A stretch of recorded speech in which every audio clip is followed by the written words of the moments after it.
Pozdrav svima, moje ime je Sabina Mandić i zajedno s kolegicom Sanjom Radić-Bursač pripremile smo vam dvije video lekcije vezane za sexting i sextortion, a danas krećemo s prvom temom, dakle o nekakvim osnovnim pojmovima i što do sada znamo o tome. Prije nego krenemo na sam sadržaj, na ovom slajdu vam je prikazana brošura u kojoj možete naći sve detaljnije informacije oko ovih pojmova o kojima ćemo pričati, oko rezultata istraživanja, ali još mnoge druge stvari. Ova brošura dostupna je na web portalu medijskapismenost.hr i nastala je u suradnji s Agencijom za elektroničke medije i s UNICEF-om. No krenimo mi na naše pojmove, dakle što uopće znače ova dva pojma o kojima smo vam pričali i u naslovu. Dakle, prije svega mobilne aplikacije su danas popularne među mladima i omogućavaju razmjenu razno raznih sadržaja.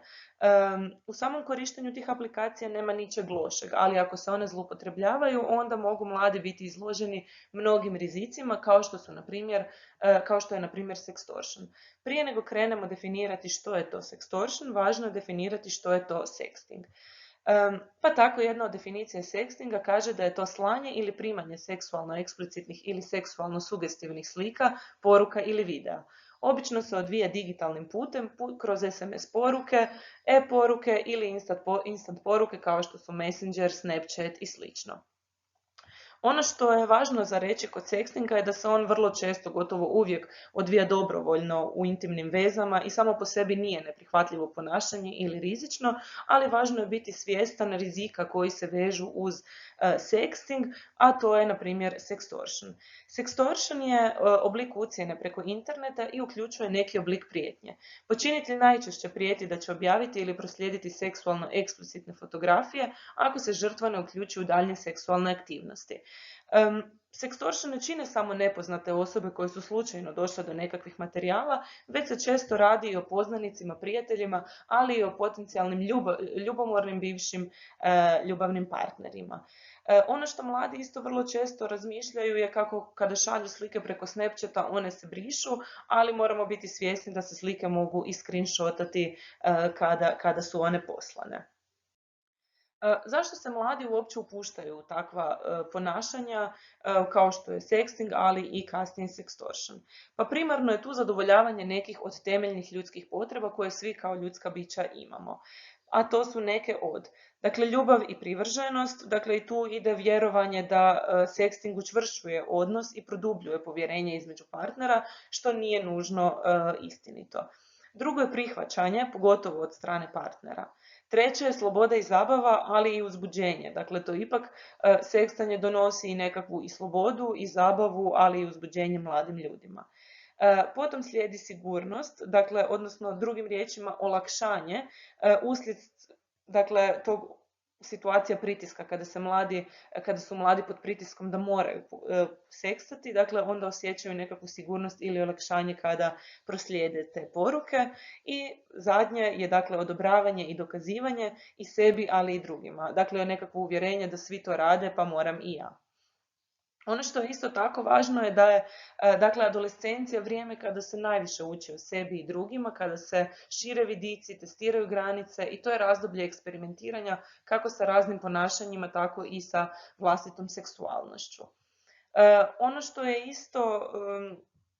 je isto činjenica je da putem sextinga bolje razumijevamo vlastitu seksualnost, pogotovo u vrijeme kada još učimo o sebi, kada još razvijamo vlastitu seksualnost i kada još eksperimentiramo sa takvim ponašanjima.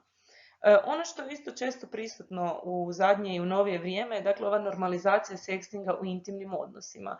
To se odnosi na to da je sve češće prisutno uvjerenje da je sexting sastavni dio svakog intimnog odnosa i da je to znak kvalitete toga odnosa.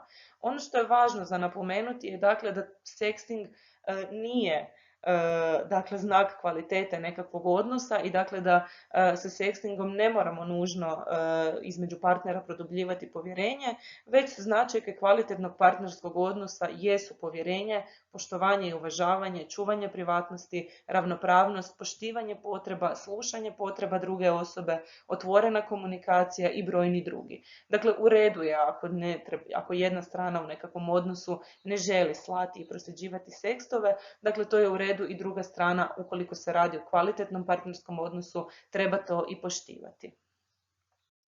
Ono što je nekako u novije vrijeme isto tako prisutno je dakle da su se provodila brojna istraživanja vezana za ovu temu. Ono što je za naše hrvatsko područje najvažnije, dakle 3 najvažnije istraživanja u novije vrijeme koja su se provela, jesu istraživanja od Poliklinike za zaštitu djece i mladih grada Zagreba, profesor Štulhofer sa suradnicima i jedno veliko nacionalno istraživanje EU Kids Online, koji su nam dali i podatke o situaciji u Hrvatskoj.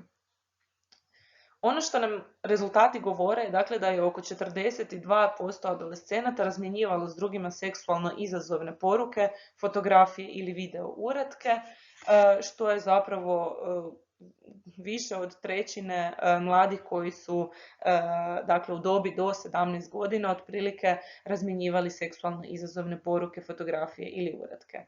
Od onih mladih koji su sekstali, dakle od ovih 42,3% adolescenata, oko njih između 16 i 17% je to činilo samo s jednom osobom, 17% s 3 osobe ili više njih, a 3,3% s potpuno nepoznatim osobama. Dakle, da su razmjenjivali svoje seksualno eksplicitne i izazovne fotografije i poruke sa potpuno nepoznatim osobama. Ono što je zabrinjavajuć podatak je dakle da je oko 17% adolescenata izjavilo da su prosljeđivali seksualno izazovne videe ili fotografije svojih poznanika bez njihova pristanka. I tu se postavlja pitanje treba li osoba koja je prosljeđivala te sekstove i takve poruke snositi odgovornost. Dakle, odgovor je da. Osoba koja bez dopuštenja i bez pristanka druge osobe šalje njegove izazovne videe ili fotografije, dakle treba snositi odgovornost i zbog toga je važno i prijaviti takva ponašanja.